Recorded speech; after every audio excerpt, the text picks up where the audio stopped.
Hey guys, welcome back to my channel. Today we are chatting February favorites. Although it was the shortest month of the year, I have quite a few products to share with you guys, including some makeup, skincare, and hair care. So if you want to see what I was loving last month, go ahead and keep watching. My look is very autumnal today, even though spring is right around the corner. But I've really been loving these warm tones, dark nails, dark lips. What can I say? It's just my thing right now. The first favorite is by Fresh, and it's their Black Tea Instant Perfecting Mask. This mask is incredible. You'll have seen me unbox this during Vlogmas, so I got it in December, and this is my favorite mask of the 4 that they sent me. This has advanced antioxidants that immediately reveal softer and firmer skin, so I reach for this when my skin is feeling dull and dehydrated and kind of gross. This is an instant pick-me-up. So this mask is really interesting. The texture is somewhere in between cream cheese frosting and mashed potatoes. It sounds really gross, but the scent of it is really, really lovely. It smells like kind of like black tea mixed with almonds or something. Anyways, I apply this pretty liberally to my face, doing a thick layer all around, and I let that sit on for 15 to 20 minutes, and then I wipe it off with a warm washcloth, and instantly my skin looks more plump, firm, and just all around healthy. This is a good thing if you need results right then, like say you have a special event you're going to that day and you really need to do something about your skin. This is a great mask as a pick-me-up, but I don't think this is a mask you can use for long-term benefit. So I've been reaching for this mask about twice a week for a little bit of a pick-me-up before I have an important meeting or event, and it's really been working wonders. My next favorite is from Bite Beauty, and this is their Agave Lip Mask. This stuff is incredible. I use it every morning and every night to soften, hydrate, and moisturize my lips, and it's very, very thick. I use up to about a pea-size amount of this product and just smooth it over my lips. The trick to this is really allowing for ample time for this to soak in, 15 minutes or more if you have the time, and then you can go ahead and wipe it off if you want to apply a lip color, or you can just wear it throughout the day if you want kind of like a glossy, plump look. I recently went to an event with Bite Beauty and got this in my goodie bag, but I have tried it before in the past, but I never bit the bullet to buy it. But now that I have it, I'm addicted. Especially since it's winter right now, my lips are extra dry, extra chapped, and I still love wearing my liquid lipsticks and lip color, so I really need a good conditioning lip treatment to kind of soothe them. When I allow my lips to have a little bit of downtime, I always apply this lip mask.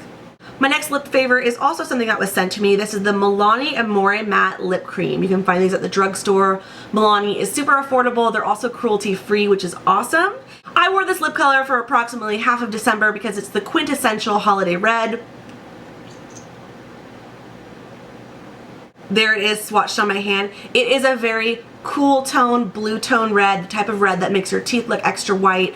And these lip creams are rock solid, bulletproof lip colors. They will not budge on your lips. That being said, they are on the drying side.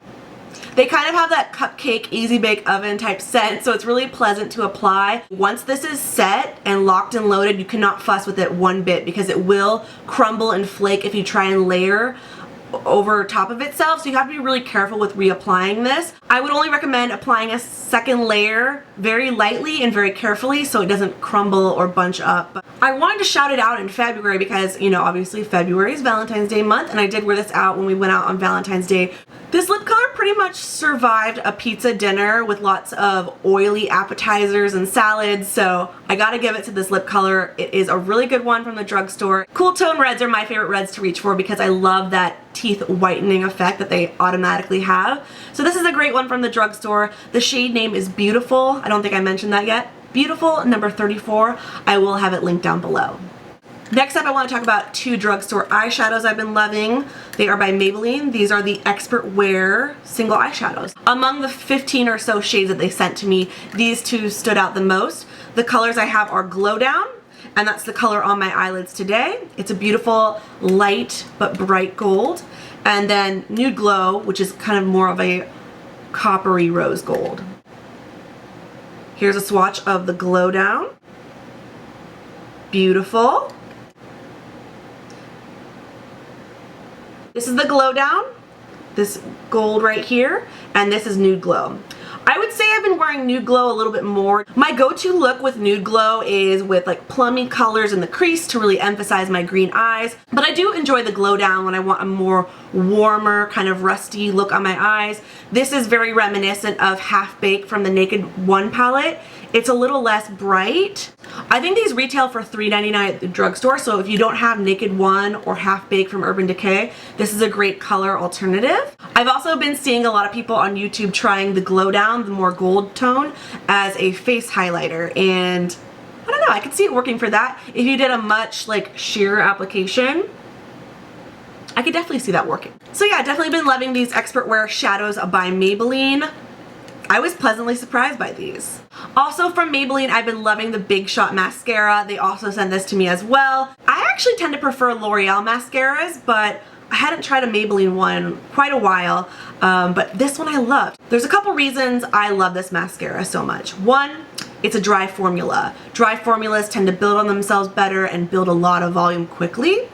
Two, I love the brush. The brush is kind of this natural bristle wand with kind of these chaotic looking bristles and teeth on them. I like that. Also conducive to adding lots of volume. And the third reason I love this mascara is that the wand is actually really stiff. I find that so many of the Maybelline mascaras, one of the reasons I don't like them is because they're too wet, and two, because the wands are typically so bendy that they kind of splatter all over your face. I'm not about that life.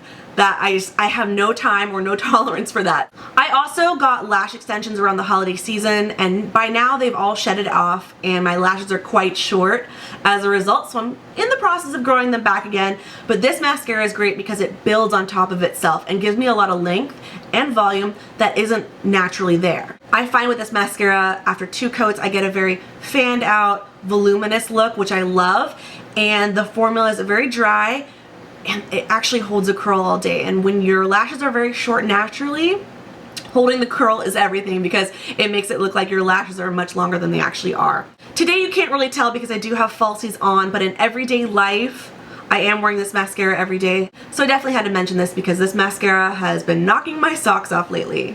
I'm about 2 years too late to the baking train, but I'm finally on it, you guys. The Laura Mercier Translucent Loose Setting Powder has been a game changer for me. I have been baking with this powder underneath my eyes for about 5 or so minutes in my makeup routine on days that I need to be camera ready or I have a long day ahead of me.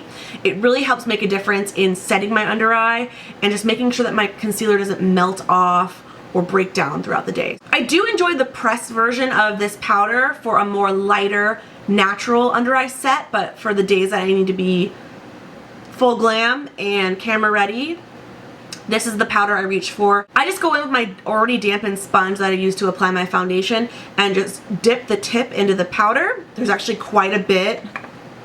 I've shaken this up quite a bit today. It can be a little messy, but usually I do my makeup when I'm still in my bathrobe to avoid getting it all over my clothes because it can tend to fluff up. So yes, it is a little bit messy, but I find that it's worth it for the effect it gives. So happy to finally have it and to finally see what all the hype is about because I've tried baking with other powders and it hasn't worked out as nicely. I've tried it with the Ben Nye banana powder, the Ben Nye cameo powder, the Besame vanilla brightening powder. So those powders I just mentioned are all kind of mediocre when it comes to baking. I was never really super wowed with the results until I tried the Laura Mercier. I feel like this powder is just finer milled and it just looks a lot more natural on the skin. So it's taken a little bit of trial and error for me, but I can say now that I am a fan of baking with the Laura Mercier Translucent Loose Setting Powder. Definitely a fan of this. Okay, and last up is a hair care product, and this product was sent to me around 4th of July. So it was in the bin of products to try. This product is by Redken, and this is the One United All-in-One Multi-Benefit Treatment. So this product is up against my It's a 10 Miracle Leave-In Treatment Plus Keratin, which is my holy grail all-in-one hair care treatment. I am very, very minimal when it comes to styling products. I don't like putting too much stuff in my hair because my hair is so fine. It can be weighed down easily. So I try to get multitasking products that are still really effective in the areas that I need them the most. And the area that I need the most help in is detangling. And I've tried a lot of products like this that don't detangle. This product actually detangles very well, and it's a lot lighter than It's a 10. With It's a 10 leave-in treatment, it kind of looks like conditioner in your hand. Like it's very, very fluffy and thick. This product, on the other hand, is very thin and more fluid. So it's a lot lighter on my hair. My hair is even more light and fluffy than when I use my It's a 10. So I gotta say, this is creeping up there, and it might be my new favorite detangler. I'd also have to compare the volume to price ratio, because this is a 5-ounce bottle. I'm not sure the retail price, but I will link it down below. I've really, really been loving this product, and it says it has 25 benefits. Now that's a little bit misleading because a lot of the things mean the same thing. They're synonyms for one another, like instant results. Like, how is that a benefit? I would hope any styling product that I use would have instant results, so that's kind of a gimmick. It adds shine, definitely. Controls frizz, I would say so. Gives a silky touch, absolutely, but I use other products to do that as well. The 25 benefits is kind of a gimmick just because so many of these things on this list are like synonyms for one another. I use this to detangle and condition my hair after I get out of the shower, and it's pretty good at eliminating frizz and adding shine. So I would say that this is a great alternative to It's a 10 Miracle Leave-In Treatment. If you're bored of that, maybe try this one out and let me know what you guys think. It's a little bit lighter, a little more fluid on the hair, and works great. So definitely pleasantly surprised with this product. This has certainly been a huge hair care favorite for me lately. I'm quite picky with my hair care stuff. I don't mention a lot of hair care stuff on my channel, especially my favorites. You'll see a lot of my empties videos, but not so many hair care items in my favorites. I am super duper picky and finicky with my hair. Even though I am pretty low maintenance with my hair, I am very picky with the products I use, and this product has made the cut. It's definitely Chelsea approved, and certainly a favorite for February. Alright you guys, so that is about it for my February favorites. I hope you enjoyed it. So stay tuned for an empties video coming up soon with some of the products I finished up lately, because I like to do these videos in tandem with one another. Usually a favorites will go up first and then an empties will be soon to follow. If you enjoy the video, please subscribe down below and give the video a thumbs up. It really helps me out. Thanks again for watching. I hope you're having a great day wherever you are, and I'll see you very soon in my next video.